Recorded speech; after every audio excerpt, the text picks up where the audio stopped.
अमृतसर से कांग्रेस सांसद पार्लियामेंट में, लोकसभा में उस समय मौजूद थे और सबसे पहले उन जो व्यक्ति स्मोक बम लेकर भाग रहे थे, सबसे पहले उनको दबोचने में थे। सबसे पहले मैं आपको सांसद साहब का हाथ दिखा दूं। ये अगर आप हाथ देखें, इसमें अभी भी वो पीला रंग और शायद जलने का भी हल्का सा निशान भी है यहाँ पर। तो सबसे पहले सांसद साहब, आपने सबसे पहले उनको पकड़ा जिस समय वो आए, तो कहीं डर नहीं लगा? और क्योंकि आज खासकर वो दिन था कि 22 साल पहले अटैक हुआ था और कुछ देर पहले आप लोग श्रद्धांजलि देकर आए थे उन शहीदों को जो पार्लियामेंट में शहीद हुए थे, और उसके बाद इस तरीके की घटना हो गई 0 आवर में, तो क्या कहीं के डर नहीं लगा? देखिए, जब 0 आवर करके हम बैठे थे तो पीछे से एक शोर आता है कि कोई आदमी ऊपर से गैलरी, विजिटर गैलरी से छलांग लगाता है। तो मैंने तो दोनों को छलांग लगाते हुए देखा, एक ऊपर से भाग लेता है, एक वहीं बैठ जाता है। तो हम तो आगे से उसकी तरफ भागे हैं। डर होता तो हम कहीं वहाँ हम भी छुप जाते। डर होता तो उसके साथ सामने से वो आ रहा है, उसके सामने उसके तरफ क्यों भागते? उसके जो बम था, हमें तो पता नहीं क्या है, हमने तो उसको सीधा उसको पकड़ा जाकर, उसको गले से पकड़ा, उसको छीन कर बम लेके मैं तो बाहर भागा, जो भी स्मोक बम था, और बाहर उसको दिया जाकर के, ये इसको बाहर फेंक के आओ, क्योंकि वो आगे से सिक्योरिटी आ गई। ये बात जितनी मैं बता रहा हूँ, ये बहुत लंबा समय नहीं, ये तो 15-20 सेकंड 30 सेकंड की बात होगी, मैं ज्यादा से ज्यादा मैच इतने में हमने वो सारा 1-1.5 मिनट में सारा 1.5 मिनट में, हाँ बिल्कुल 1-1.5 मिनट का वाक़या है। तो उतने में तो जो सही लगा कि इनको रोकना है वही रोका गया। जो मेरी माइंड ने, जो परमात्मा ने हमारे में, कह सकते हो कि देश के साथ खड़े हैं।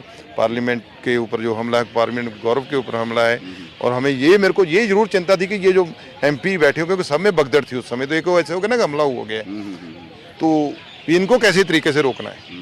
अब उनके पास क्या है, ये तो हमने भी इतना नहीं सोचा था, लेकिन जो भी होता वो तो हम जब मतलब चले गए हैं तो इसमें क्या चलता है। अफरा तफरी हो गई थी, सांसद छुप भी गए थे वहाँ पर, छुप भी गए थे। ये मैंने देखा नहीं है, लेकिन मेरा टारगेट तो वही था कि इनको कैसे रोकना है, इनकी तरफ जाना है। ऐसे में एक विजुअल आ रहा है, कहीं से एक स्टिल फोटो आ रहा है कि राहुल गांधी भी वहाँ खड़े हैं, बहुत परेशान नजर आ रहे हैं। क्या है, जो फ्रंट रो पे बैठे उनको पता नहीं चला क्या हुआ है। अच्छा, जब उनको पता चला तब तो वो मतलब कोई पकड़ रहा है, कोई भाग रहा है, उनको तो समझ नहीं आया हुआ क्या है। मैं ये नहीं कहूँ, राहुल गांधी जितने भी फ्रंट रो गए उनका ध्यान बिल्कुल स्पीकर की तरफ था। मैं फ्रंट रो से 6 रो पीछे बैठा हुआ था।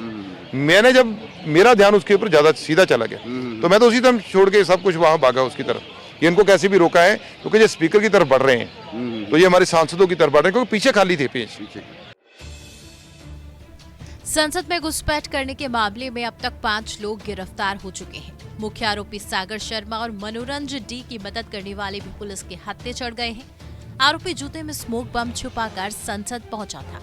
सांसद इस घटना को सुरक्षा में बड़ी चूक करार दे रहे हैं। बड़ा सवाल है, सुरक्षित संसद भवन को 2 मामूली लोगों ने चकमा कैसे दे दिया। फिलहाल मामले की जांच जारी है। शुरुआती जांच से पता चला कि बजट सत्र के दौरान ही संसद की सुरक्षा की रेकी की गई थी।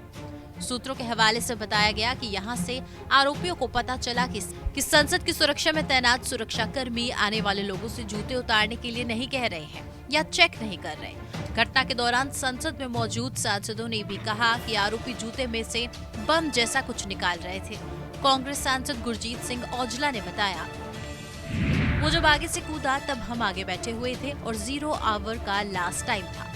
ऊपर से थोड़ा शोर आया तो देखा कि एक आदमी ऊपर से कूदा और दूसरा भी कूद रहा था। पहले कूदने वाला स्पीकर की तरफ बढ़ रहा था और शोर कर रहा था। उसने जूते उतारना शुरू किया और जूते में कोई चीज थी। बेनीवाल थे, उन्होंने उसे पकड़ा तो मुझे पता था कि एक दूसरा भी है। जब हम वहां तक पहुंचे तो कुछ बम टाइप था और पीला धुआं निकल रहा था। मैंने उसे छीनकर बाहर तक फेंकना शुरू किया। पता नहीं लग रहा था कि क्या है, लेकिन सभी की सुरक्षा का मामला था। तब तक और लोग आ गए और उन्हें पकड़ा। सदन में कूदने वाले दोनों व्यक्तियों की पहचान सागर शर्मा और मनोरंजन D के रूप में हुई है। संसद भवन के बाहर से गिरफ्तार किए गए 2 लोगों की पहचान हरियाणा के जींद जिले के गांव घासो खुर्द निवासी नीलम और लातूर महाराष्ट्र निवासी अमोल शिंदे के रूप में हुई। नमस्कार, मैं हूं मानक गुप्ता। अगर आपको हमारा ये वीडियो पसंद आया हो तो इसे लाइक और शेयर जरूर करें, और हाँ, हमें सब्सक्राइब और फॉलो करना ना भूलें, ताकि आप देश और दुनिया की कोई खबर मिस ना करें। तो जुड़े रहिए हमारे साथ और देखते रहिए न्यूज़ 24।